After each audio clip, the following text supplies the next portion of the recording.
Hi everyone, it's Laurel here, and I was going back through some of my older videos on YouTube, and I got a lot of comments recently on one that I had created quite a while ago about making flowers from coffee filters, and I wanted to do a project for Lindy Stamp Gang, so I thought it was only fitting that I would show you how to make flowers using coffee filters because this was the very first thing that I ever made using Lindy Stamp Gang.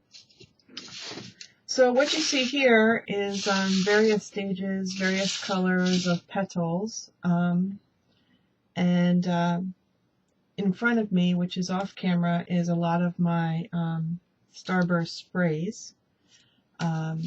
Try and get them in the screen. I'll try and go over the colors that I'm using. But what I wanted to first show you was, what did I use? How did I go about it? What is the proper thing? So what you're going to need to do this project is you're going to need to get yourself some of these cone-shaped natural brew coffee filters. I found them at my local big box club. They're the cone shape. Mine happen to be natural colored, which I don't mind because I do a lot of vintage work. And to create these flowers, I'm using the Tim Holtz Tattered Florals die. So this is one that a remnant of what I have, how I've placed it on the die that I wanted to show you. So basically, you want to make sure that this glued portion, the pleated portion, is you're going to put it on your die with this medium-sized flower, kind of like an L, right? And I have a vagabond. I'm fortunate to have that. So I put them through 4 at a time. Stack up 4, you get 8 cuts, and then it just cuts off this one kind of pointed flower, which I'm not using for this project. So when you do that, you come up with stacks and stacks. This is the large size flower. This is the medium. And then this is the small. Okay. And when I make my flowers, what I do first is basically I spray them. So we're going to get these out of the way. And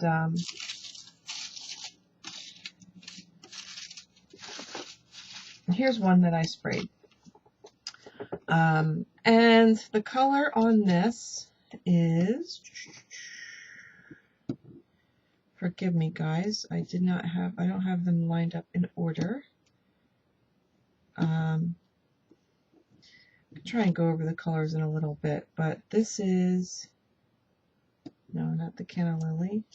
Here we go. This one is wild honeysuckle coral, I believe.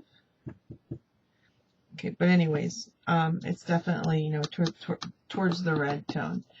So what you want to do is you want to put your flower, and I put them in my spray box 6 at a time, and I spray them very heavily. And then you want to get your heat tool out, and you want to heat set it to the point that you can, I'm putting this up to the camera. Can you see the wrinkles? It almost feels a bit leathery, okay? And that is kind of key. You want to make sure that it's completely dry, okay, before you continue. I like to do my flowers in 3s, 3 layers. And basically, after they're dry, and there's something I want you to notice here. You see here? See the different coloring? That's because I was switching up my colors in my spray box. Like here's one. You can really see it.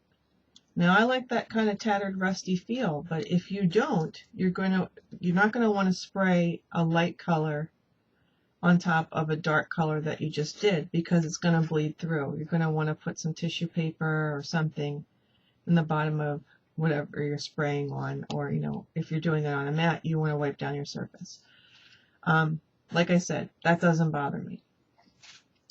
And what I will tend to do is I will get out lots of colors, I will make lots of die cuts, and then when I'm ready to, when I'm just kind of watching videos or what have you, I will take I have a dual-tipped embossing tool here, and I like it very much because of the thin, it's like perfect. So you can do this any method you want, but what I've found that works very well for me is I just flip the flower over, and you're going to decide what's the front and what's the back. So this is actually the back of the flower. I'm just going to scoot these out of the way. And I'm going to take that edge and I'm going to roll it back. Right? And I just go around all the petals. And the first one, the bottom layer of the flower, I like to have very pointed. That's the effect you're going for with this bottom flower. So can you see me doing that? So you've got one edge all curved all the way around. And then it took a little practice, but then I just roll up from the bottom. And you just keep going, and this is something that you can do after they're sprayed in front of the television. You know, you can just get a whole bunch, and then I kind of just help them along with the curving, and then that would be my bottom flower. Decide which side you want to show out again. I think this is going to be okay, so we're just going to, again, rolling down, rolling down, rolling down. And I don't know if the camera is picking it up, but it's very shimmery. You know, the Lindy Stamp Gang sprays, you know, just the Starburst sprays have a beautiful iridescence to them. So now I'm rolling up. Okay. Okay, so that's the second layer, and it actually goes like this. And then the third. So it's going to go very pointed, not so pointed. This one will be mildly pointed by the time we're finished. So we're just going to curve it.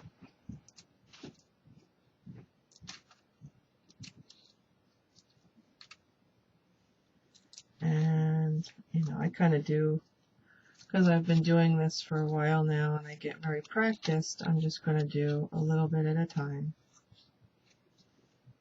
Kind of curve it. Right? And again, you just want to help it out. Just want to help it along. So now you have very pointed, not so pointed, and you know, the least pointed. So I put it together using hot glue. I have my hot glue gun here, and we're just going to put a small dollop in the center.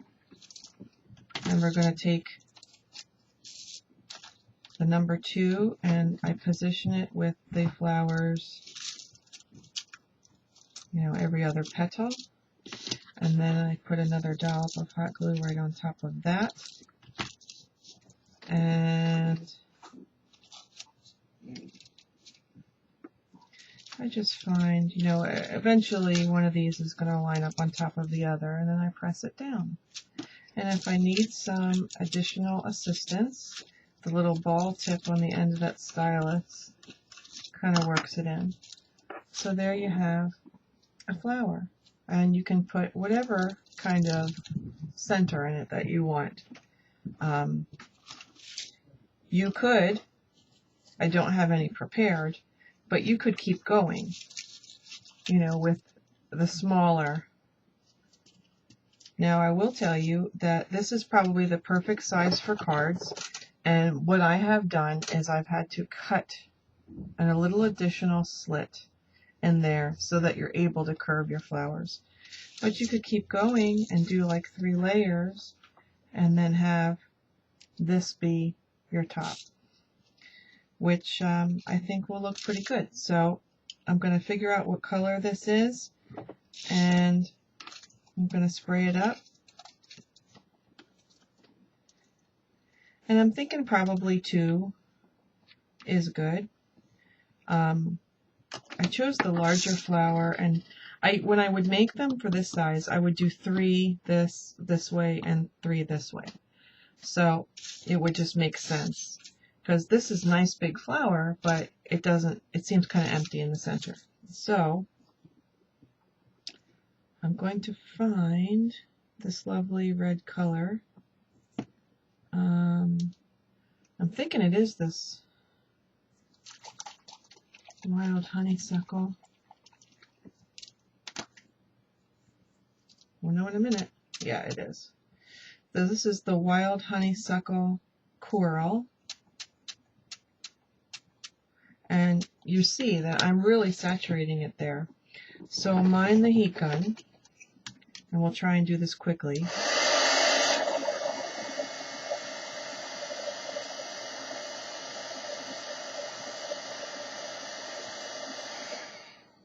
Actually, there's a tool that Lindy Stamp Gang sells called the Gripper that is perfect for this application. They sell this on lindystampgang.com, which is the same place that I have all the sprays are from. Just helps you when you're embossing to hold things in place.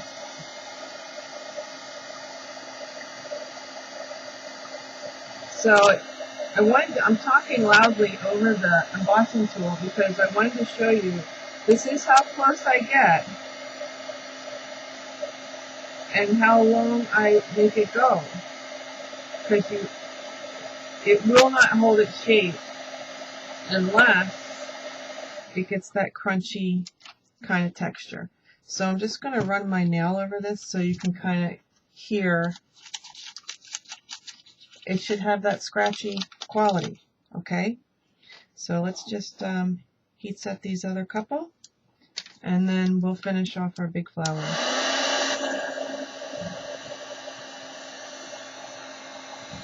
I wish I had the speed up on my camera, but I don't believe that I do. So hopefully watching me heat set the spray isn't too boring.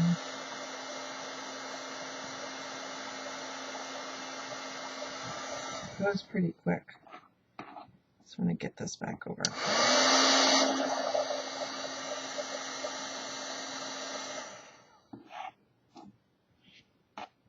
And I'm going to show you a little trick. I usually have a little spray box up here so the pieces don't go everywhere. But line it, otherwise your colors are going to bleed on you. Okay, so I'm thinking things are pretty well dry. So we have our base 3 flowers, and then we're just going to do 2 of the medium and 2 of the small. So just very quickly, we're going to cut a small slit.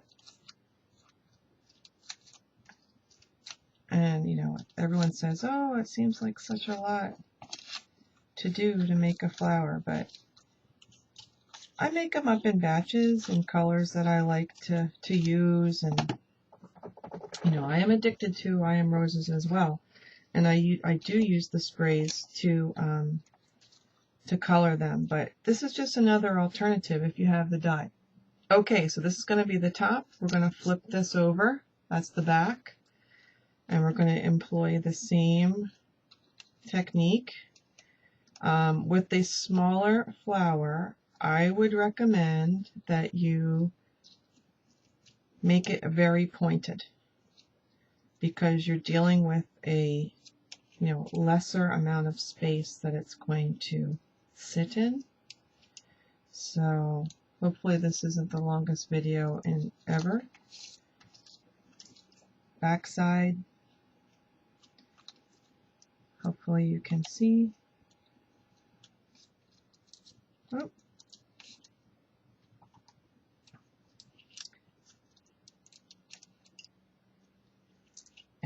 just going quiet because I'm concentrating and I'm trying to get through this pretty quickly for you.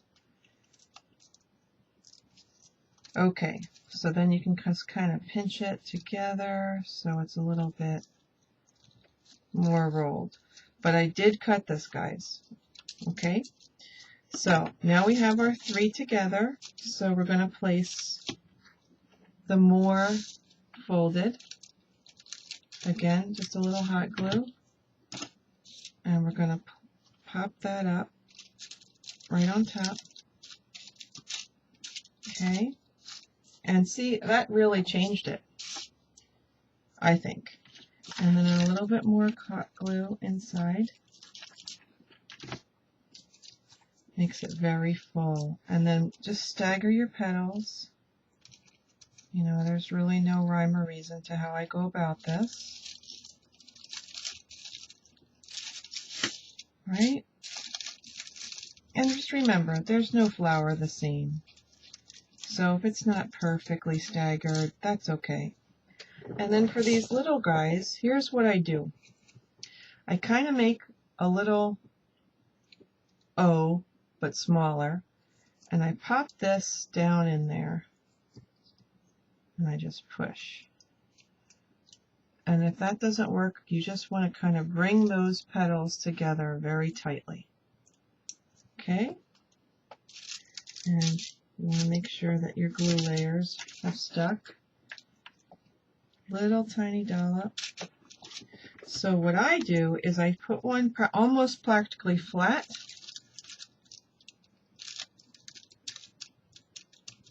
I don't twist that one at all.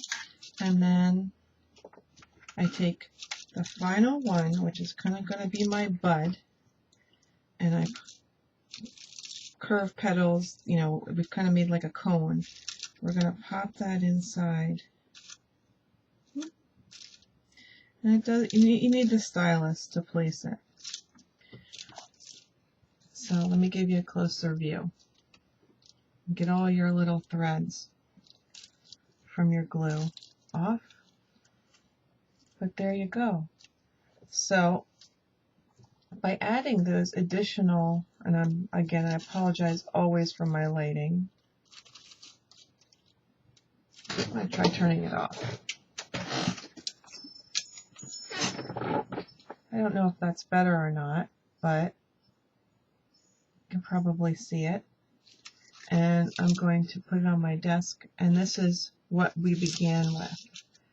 So that's the base of the largest flower with the 3 petals. And then I added the 2 medium size and the 2 small size. So you can make a really beautiful flower for one of your projects. So I hope you will try it. Check out lindystampgang.com. They have beautiful colors. Here are just some others that I've begun. Petals that are in process of being folded. I'll give you some color names just really quickly. This is Mountain Lavender Gold. And this one is Wisteria Purple Blue, this blue color. Very cool. One of my favorite colors to do flowers is the Canna Lily Burnt Orange. And it's probably one of my most used sprays. And you'd think I could put my hand, here we go. Canna Lily Burnt Orange is the Starburst sprays. Lindy Stamp Gang is a marvelous company. You know, I switched to these from Glimmer Mist largely because of the price, but I just like the more vintage quality that all the sprays give you. They're very flexible. They're sold in 5-packs. So check them out. They also come with a dauber top or in pots. And the solid color sprays are going to be the Starburst sprays. The Glitz Spritz is just like a hint of color. And then, of course, the Moon Shadow Mist is the walnut ink based with the color throughout, the brown. So you get very creative with your projects. So thanks for stopping by. Thanks for watching, everyone. Try it. You'll like it. See you next time. Bye.